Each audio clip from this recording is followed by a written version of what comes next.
This is the story of an orphan named Lu Shu. He's not your usual orphan, rather, he's a metahuman adapting to the changes occurring in himself and the world around him as the magical era starts. He embarks on a journey with his adorable young sister, Xiaoyu, to rise above the ranks.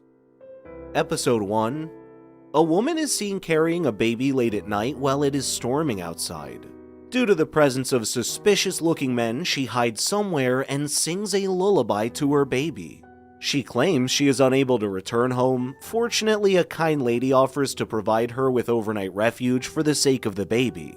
The mother hands her infant to the lady, saying that she is going to get some medicine and is never seen again. There is a significant time jump of about 18 years. Some sort of Chinese event is going on and we meet our main character, Lu Shu, hanging out with a girl who appears to be his sister, Xiaoyu. They both leave to see a show. Lu Shu makes his way to the front where he miraculously absorbs the performer's fire. He briefly teleports to another realm and then returns. No one appears to have noticed anything. However, it is worth noting that he is wearing the same pendant as the infant from the first scene. Lu Shu is confused about the performer and his abilities. When the event is over, his sister wants to meet the performer so they may learn fire skills from him and try to make money from it. They sneak behind the scenes and observe a crime scene. A tranquilizer is fired at the performer. Lu Shu and his sister panic and are apprehended. The agents explain that the act was unapproved, which is why they are interrogating the performer, but Lu Shu is skeptical. He makes the typical, quote, "We were looking for the restroom" excuse, and the agents let them leave. As soon as they go outside, they are approached by a mystery person named Zhe Wei, who inquires about what happened backstage. Lu Shu ignores him while walking past him as if he doesn't exist. He examines the entire incident and comes to the conclusion that the fireman was using powers, which enraged a certain group. Lu Shu wants to figure out what's going on, but his line of thought is interrupted by Xiaoyu. She apparently escaped from an orphanage and is now living with Lu Shu, so they are not related. According to the news, people with superpowers are appearing everywhere. Meanwhile, Lu Shu walks outside to grab some instant noodles for a whining Xiaoyu. On his way, he recalls his days in the orphanage when Xiaoyu was always there for him. Preoccupied with his thoughts, he gets run over by the truck and bleeds on the road while his mother's lullabies start playing in the background. His body levitates in the air while his necklace illuminates. A surge of power travels through his entire body, and he awakens as if nothing had occurred. He feels no pain and wonders whether he has gained superpowers or something. He then casually goes into the grocery store with his face covered in blood, and he discovers that every time he instills unpleasant feelings in the other person, his score rises as if he were playing an RPG. He gives the noodle to Xiaoyu and heads to the shower. A menu page appears before his eyes and takes him to a different universe where the lullaby starts playing again. He realizes he has really hit the jackpot. Later that night, he learns that someone ignited a fire in the city center.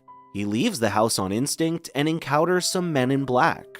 However, he is afraid because now that he has abilities, he knows he is on their radar as well.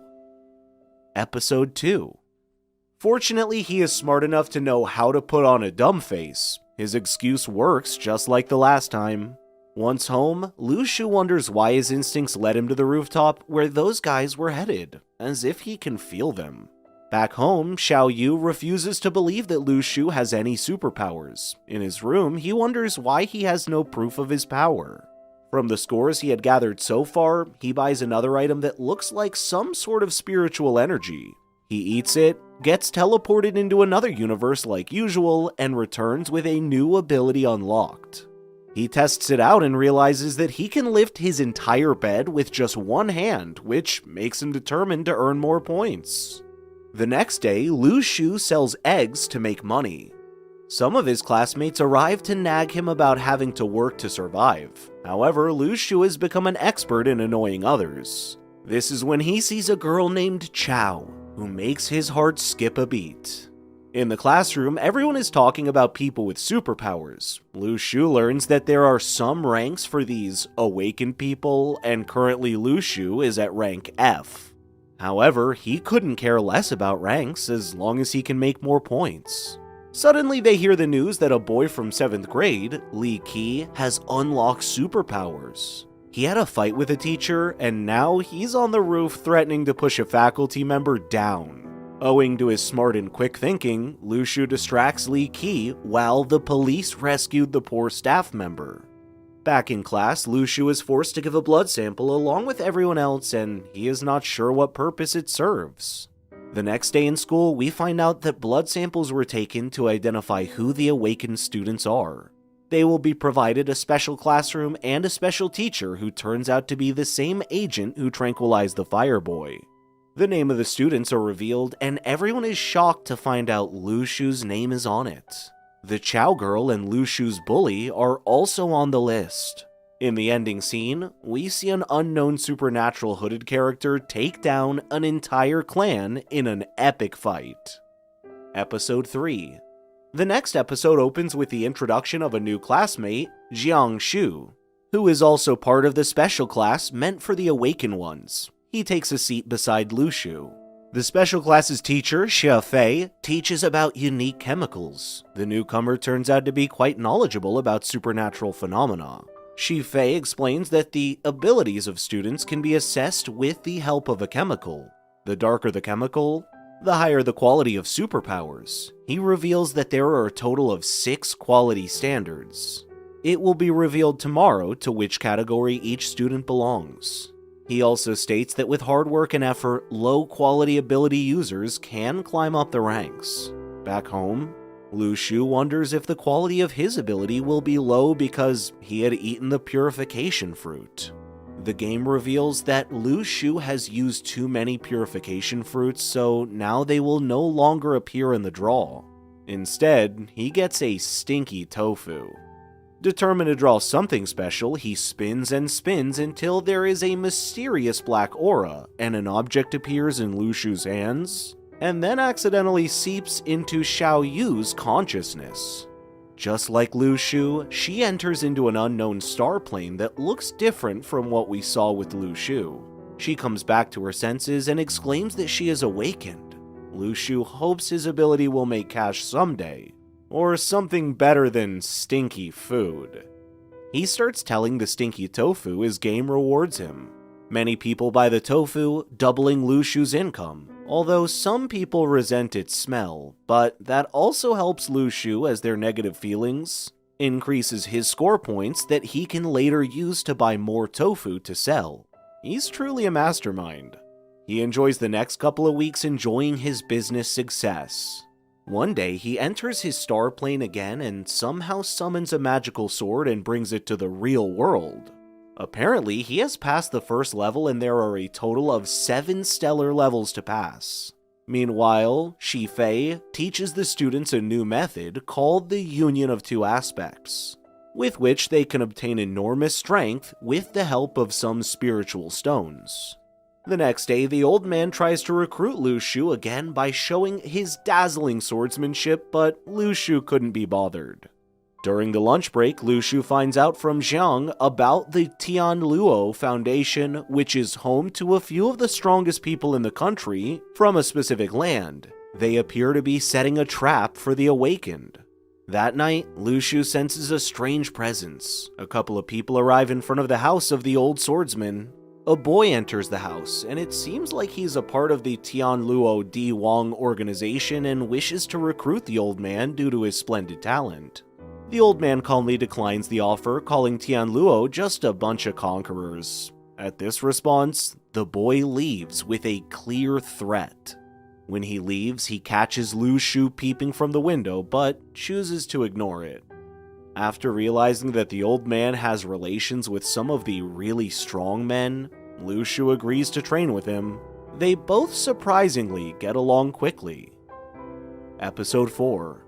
The next day, everyone finds out that more awakened individuals are ganging up to commit crimes. Lu Shu tries taking quick glimpses at Chow, who has become the popular girl, even in the special class due to her high-quality abilities. The old man agrees to tutor Xiaoyu if Lu Shu trains under him. He brings some weights that Lu Shu must wear from now on to start his proper training. Lu Shu questions that since one of the magical techniques of the Dao Yang class can directly increase strength, then how come he has to train this much? The old man states that the person who created these techniques is known as Shi Shu Jin. He is an expert in the knowledge of superpowers, while Lu Shu zones out wondering about the identity of Shi Shu Jin. The old man states that when it comes to learning swordsmanship, he can't look for quick shortcuts. He commands Lu Shu to put on the lightest weights of 300 kilos. Lu Shu tosses the weights in the air, commenting that these are too lightweight. In response to the shocked expression on the old man's face, Lu Shu reveals that he has already awakened. The old man thinks for a while, and then grabs a paper from the table. He uses his superpowers on the paper, and turns it into something sharper than a sword. The energy from this paper cuts down an entire wall. He then asks Lu Shu to do the same air attack on his own using all his might. Lu Shu musters up all his strength, but fails multiple times. He trains until he gets it right. At the end of the training day, the old man tries to get a promise from Lu Shu that if he ever gains enormous strength, he will take responsibility for it and use it for the greater good. Lu Shu refuses and states that his only responsibility is to survive and look after Xiaoyu. The old man tells him to think again. However, we get an insight into the personality of Lu Shu. Despite all the hardships in his childhood, he has never been unhappy, he just doesn't want more responsibilities. The next day, in Lu Shu's absence, a mysterious man arrives. He's the same powerful guy that the old man had mentioned to Lu Shu during the training. Shi Shu Jin, Xiaoyu says something dumb that annoys the uninvited guest. Lu Shu notices that his score is increased since his star plane is connected with her. He starts running home sensing danger. Shu Jin comments that Lu Shu is too weak to be the old man's disciple. Shi Shu Jin then calmly and politely reminds the old man of Tian Luo's offer for him to join the organization before leaving. Later, the old man asks Lu Shu to check his power level again and hands him the chemical needed. Lu Shu runs the tests and finds out that his power level color is not on the instruction list. All Lu Shu knows is that it represents his star plane color. He tells the old man he is still on the low level and tries to discard the test results. At night, he passes the second stellar level and unlocks Ultra Defense, whereas Xiaoyu passes the first stellar level, although her star plane almost takes over her. It is revealed that she can summon dead animals with her superpowers. While they are enjoying dinner, the three bandits start wreaking havoc again, and Lu Shu and Xiaoyu leave the house to inspect the matter. Episode 5. They witness a group of 3 awakened criminals diligently fighting off some members of the Tian Luo organization. The latter succeeds in cornering the criminals, and soon the police arrive. Realizing the danger of the situation, Lu Shu sends Xiaoyu back home. He then enters the crime scene under some veil and observes the bulky leader of the criminals literally dragging his gang members out to escape. However, a member of Tian Luo uses a blood spell to render him motionless, but it's of no use. Soon Lu Shu gets caught in the crossfire and finds himself confronting the bulky dude. He summons that sword from his star plane and effortlessly crushes the bones of the latter, killing him as a result. Later that night, he takes Xiaoyu out to test her powers, and she manages to capture energy from the same dead culprit. Meanwhile, Tian Luo has arranged a meeting to find out Lu Shu's identity. They claim that he is at least sea level, therefore taking him in is the utmost priority where he may be. Little do they know that this sea level awakened expert is selling stinky tofus and earning points by getting on people's nerves. Episode 6. Xiaoyu randomly wakes up one night and materializes the energy of the culprit into an actual figure, scaring Lu Shu. She claims that not only can she control his body, but she can also see his memories. Apparently, before dying, he had hidden a huge sum of money in the nearby mountains, and Xiaoyu wants to go look for it. Lu Shu refuses to go along with her plan. She tries to emotionally manipulate him, but fails. At school, Lu Shu finds out that the Spirit Stones have arrived and their director is getting replaced. It appears that the new director is a B-level Tianluo member, Director Li, and Lu Shu recognizes him. The former also senses something in the crowd but chooses to ignore it. He then has a meeting with the awakened students to remind them of their responsibilities in the future and the spiritual stones. After that, he gives them the example of the mysterious guy who killed a D-level criminal, not knowing the guy is right in front of him. Later, Lu Shu receives 2 spiritual stones and plans on selling them. Director Li meets the old man because he thinks the mysterious C-level guy is from his association because he can wield a sword. He warns them of some skeletons that have resurrected out of nowhere from the ruins. Episode 7. The awakened students are called by the school to visit the ruins and inspect the situation, which will give them experience. Lu Shu trains in his star plane at night while annoying others during the day. Eventually, his class rep challenges him to arm wrestle but easily loses. Mist starts appearing from the mountaintops, indicating the arrival of skeletons. However, it is revealed that if someone obtains an object called the Eye Matrix, the skeleton will disappear. Everyone starts running downhill, where Lu Shu and Jiang Shu get separated. In the middle of the chaos, only Lu Shu has the guts to stand on his feet and slash the skeletons. He tells them to get out of his landscape as soon as possible and stays behind to deal with the monsters. Episode 8. While eliminating the targets left and right, Lu Shu comes across a flare that was shot down by a foreign student who Lu Shu believes is a spy. It is revealed that his suspicions are true, and the spy is here to plunder the treasures from the ruin. However, soon they get attacked by a herd of skeletons and they both start running for their lives. Lu Shu still manages to annoy the spy just to earn some points. They escape but find it hard to trust each other. The spy looks for opportunities to run away unnoticed, but Lu Shu doesn't let him. While replenishing his energy by eating food from the gacha game, he offers the rotten soup to the spy kid, which acts as the last nail in the coffin, and an epic duel begins. Unexpectedly, Lu Shu uses an attack he has never used before, and the spy kid starts bleeding. He then leaves and wanders the ruins for days, comes across fruits that he stores for later, and fights off beasts of the night. He runs until he reunites with the other students, who refer to him as their master, as he is the strongest. Lu Shu uses the moment to his advantage and shows off the fruits he collected on the way, refusing to give them any. Episode 9. Lu Shu leaves in search of the Eye Matrix and comes across a skeleton on a horse. He fights with it barehanded and manages to steal its long spear. Meanwhile, Tianluo spots a caravan of skeletons.